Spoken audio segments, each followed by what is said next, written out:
Pat Robertson has seemingly mellowed in his old age. I don't know how old he is now, but I think he's about 107. And, you know, when he was 103, he was a hard ass. But now he's 107, and he's like, you know, I think I'm going to become a little bit less conservative. So here he is. He turned on Trump over what he's doing about protests and riots. Welcome to the 700 Club. Is it a time for love, or is it a time for war? You know, there's a purpose of everything under heaven, we read in the Bible, and there's a time, and it seems like now is the time to say, I understand your pain, I want to comfort you, I think it's time we love each other. But the president took a different course. He said, I am the president of law and order, and he issued a heads up. He said, I'm ready to send in military troops if the nation's governors don't act to quell the violence that has rocked American city. As a matter of fact, he spoke of them as being jerks. You just don't do that, Mr. President. It isn't cool. Well, the question is, does the president have the authority to call out the troops? What do we have? The Posse Comitatus Act? I mean, how do you do it? You got to go all the way back to pre-Civil War days to find an ordinance to give him that authority. Love one another, the Bible says. God is love, and he that lives in love lives in God, and God in him. We've got to love each other. We just have to do that. And people say, well, what about race? Well, God made us all. Let's face it. We all came from one family. If you read the Bible, Adam and Eve, and then all the races came from them. And so we're one race. And we may have different skin color and different shape of our eyes, but we're one. And it's time we recognize. And when you go into these other cultures, you see such wonderful people, you see such loving people, you see people who care for their families, and it's not just something that's unique to the white race, it's to all of us. We're all one race, and we need to love each other. And we cannot let outside agitators feed on the dark side of our humanity. We just can't do it. That was shocking. That was shocking. That's about as good as you're going to get from Pat Robertson. So what's fascinating to me is that right after George Floyd was killed, everybody said the same thing. Even Ted Cruz, even Rush Limbaugh, everybody was like, okay, yeah, that's a bad cop, and that's murder. And all the dudes who did it should be arrested immediately. I was kind of floored at the fact that it was completely across-the-board agreement. So I think in some ways, what happened to George Floyd is still in Pat Robertson's mind, and he sees Trump reacting in the way he's reacting when he thinks the core of everything is what happened to George Floyd, so why are you not being more understanding of that? That's what it strikes me like he's trying to get at here.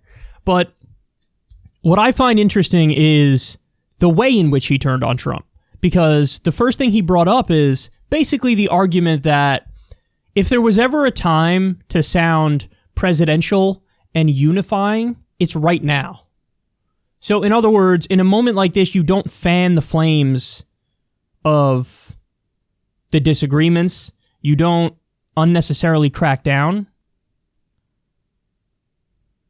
And that's what he's doing. So, Pat Robertson wanted Trump to sound like presidential and unifying, and Trump sounded more divisive, which gets to a key point that I've been telling you guys for a long time, which is in relatively standard times, the role of populist bomb thrower is actually really popular. But when you're in a national crisis, and now we have multiple national crises, all of a sudden populist bomb thrower appears petty. And it appears like not prepared for the moment, not like a calming, steady hand of leadership. So it's interesting that now even Pat Robertson is at the point where he's like, I don't know, dog. And then he rightly points out, Well, you don't do that. You don't send the military into the United States of America. And in order to find some legal justification, he had to go all the way back to the 1806 or 1807 Insurrection Act, which was to put down slave rebellions. Like, that's what you're going to do? This is what you're going to do. And as I've pointed out a million times, and I think Pat Robertson on some level understands, the military isn't trained to do domestic policing. They're not trained to differentiate between who's peaceful and who's a rioter or looter or whatever. This is an instance of you're supposed to be using a scalpel and you're going to use a hatchet. These people are trained to kill. They're not supposed to be deployed domestically ever. You shouldn't even deploy them overseas unless it's absolutely vital and necessary in a case of self-defense, but definitely shouldn't deploy them domestically. They're saying, no, don't do that. General Mattis was like, what, are you crazy? Absolutely not. Defense Secretary Mark Esper was like, no, this isn't an option on the table. This isn't a thing that's okay. This is like anathema to everything we're supposed to believe in. It's against the First Amendment. It's against the Constitution. And now we're at the point where even a theocrat like Pat Robertson. Notice, the photo op with the Bible didn't make Pat Robertson go, oh, good, he's doing it for Jesus. Pat Robertson was still like, well, hold. You're going to send the military into U.S. streets? You're going to send the military? You're going to give a speech talking about law and order? Come on, man. Come on. Crystal Ball made an interesting point about this on Joe Rogan's podcast. She said, I know it sounds corny, but imagine if instead of Trump calling the press conference and doing the law and order thing and I'm going to send the military to crack down, imagine he went out there and he took a knee. And then, I don't know, you do it for the full 9 minutes, she said, like the police officer did to George Floyd. And then he gets up and he says, I stand in solidarity with all the protesters.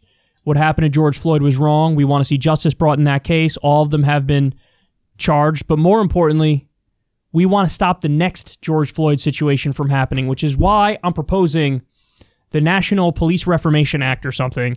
And in it, you put some of the Campaign Zero ideas that I keep harping away on this show.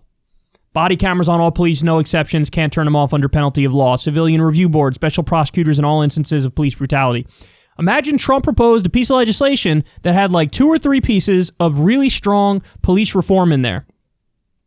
And he took a knee, he said solidarity with the protesters, and then he says, here's what we're going to do. I think you're out of your mind if you think that wouldn't impact the protesting and the rioting. First of all, 99% of the protesters are peaceful anyway. It's only 1 or 2% that are not peaceful. Okay, but beyond that, it would absolutely quell the violence. You know how I know that? What led to the violence in the first place? Police brutality. It's not like people randomly decided, on a random Tuesday, let's go burn everything down. Nobody did that. It was directly sparked by the police brutality. So you know how you address that? By doing legislation against police brutality. People don't have fucking cinder blocks where their head is supposed to be. They're not that unreasonable. So do that and watch what happens, and it would have worked out. And then, of course, we can get into what you really should do is get to the root of what's causing the economic despair and degradation as well, which is we're in a new economic depression. We have COVID-19. You need UBI. You need Medicare for all. They haven't done that. But all he needed to really do, I think, to quell a lot of this, take a knee and then say, hey, here's the reform that I'm proposing. But he didn't do that. He went in the other direction, and it's only going to make it worse. And it's also deeply unconstitutional and un-American. And here we are. Even Pat Robertson turned on you, bro. He was your boy. So here we are. Very rare. I think in Pat Robertson's entire history, I've agreed with him 2 or 3 times. I think one time he randomly said, we should legalize marijuana. Everybody was like, what? Pat Robertson said that? And then there was one other time where he was sympathetic to trans people. And everybody was speculating, what? What's going on, bro? What? Why are you all of a sudden sympathetic to trans people? Because he's obviously vicious towards gay people. So it's it was just strange. But anyway, this is an area where I think he's correct. And I'm not big on the whole, you need to sound presidential, you need to sound unifying. So that's not my criticism. My criticism is more, you cannot send the U.S. military or even threaten to send the U.S. military into U.S. cities. That's beyond the pale and unconstitutional.